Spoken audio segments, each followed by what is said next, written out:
حج 2027 کے لیے مجموعی طور پر کتنی رقم جمع کروانی ہوگی؟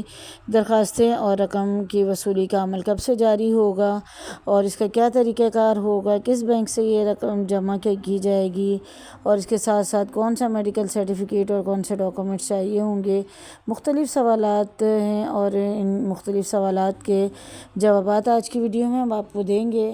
گورنمنٹ کے اعلان کے مطابق لانگ حج پیکیج تقریباً 38 سے 42 دن پر مشتمل ہوگا اور اس کی مجموعی رقم جو ادا کرنی ہوگی عازم حج کو وہ 12 لاکھ روپے فی کس ہوگی۔ اس کے ساتھ ساتھ لانگ حج پیکیج کے ساتھ ہی شارٹ حج پیکیج جو کہ 22 سے 25 دن کا ہوگا اور اس کے لیے ہر عازم حج کو 13 لاکھ روپے کی رقم ادا کرنی ہوگی۔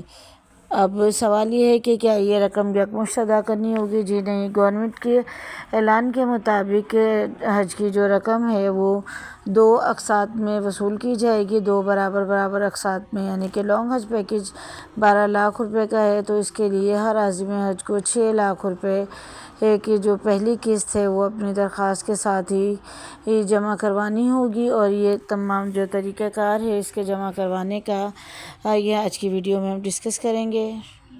کیا پہلی قسط کل رقم کا نصف ہوگی؟ اگر وزارت کی طرف سے نصف رقم پہلی قسط میں مقرر کی جاتی ہے تو اسی حساب سے ادائیگی ہوگی۔ حتمی رقم جو ہے اس کا اعلان ہو چکا ہے اور لانگ پیکیج کے تحت 6 لاکھ روپے پہلی قسط جو ہے نصف رقم وہ جمع کروانی ہوگی۔ اور پہلی قسط کہاں جمع کروانی ہوگی؟ اس کا جواب یہ ہے کہ یہ ادائیگی وزارت مذہبی امور کے مقرر کردہ بینکوں 2027 کا حتمی بینک جو ہے وہ اس کا بھی شیڈیول آ گیا ہے اور حبیب بینک جو ہے وہ اس کو منتخب کیا گیا ہے۔ اب سوال یہ ہے کہ اگر میرا اکاؤنٹ HBL میں نہیں بلکہ میزان بینک میں ہے تو کیا ہوگا؟ ضروری نہیں کہ عازم حج جو ہے وہ کسی مخصوص بینک میں اس کا اکاؤنٹ ہو لازمی۔ اصل بات یہ کہ وزارت نے رقم جمع کروانے کا کون سا طریقہ مقرر کیا گیا ہے۔ اگر کیش آن لائن ٹرانسفر میں ڈیزگنیٹڈ بینک کی اجازت دی گئی ہو تو اس کے مطابق ادائیگی کی جائے گی۔ اگلا سوال یہ ہے کہ کیا کسی بھی بینک اکاؤنٹ سے آن لائن رقم بھیج سکتے ہیں اور یہ بات 2027 کے لیے حتمی جو پیمنٹ ہے اس کی انسٹرکشنز جاری ہو گئی ہیں تو صرف اسی وقت جو ہے وہ آن لائن ٹرانسفر کیا جائے گا جب وزارت کے سرکاری اشتہار میں طریقہ کار واضح ہوگا۔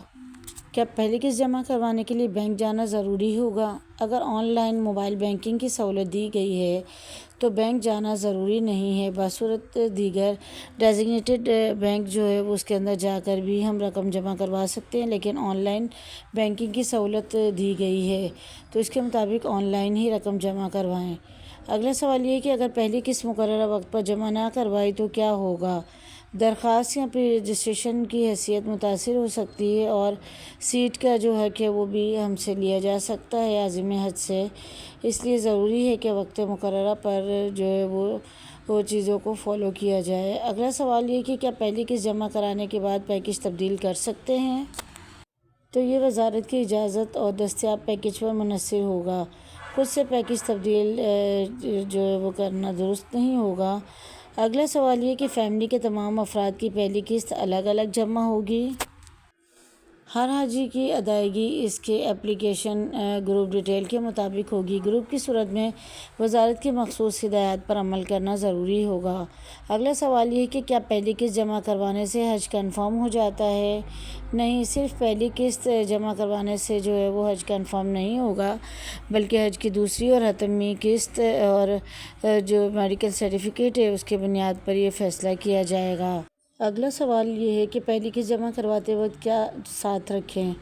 پہلی قسط جمع کرواتے وقت اپنا CNIC یعنی کہ قومی شناختی کارڈ، حج کی جو پری رجسٹریشن آپ نے کروائی تھی وہ اور اس کا نمبر، موبائل نمبر اور متعلقہ ادائیگی کی معلومات تیار رکھیں اور اس کے ساتھ ہی اپنے رقم جو ہے اس کو بھی تیار رکھیں۔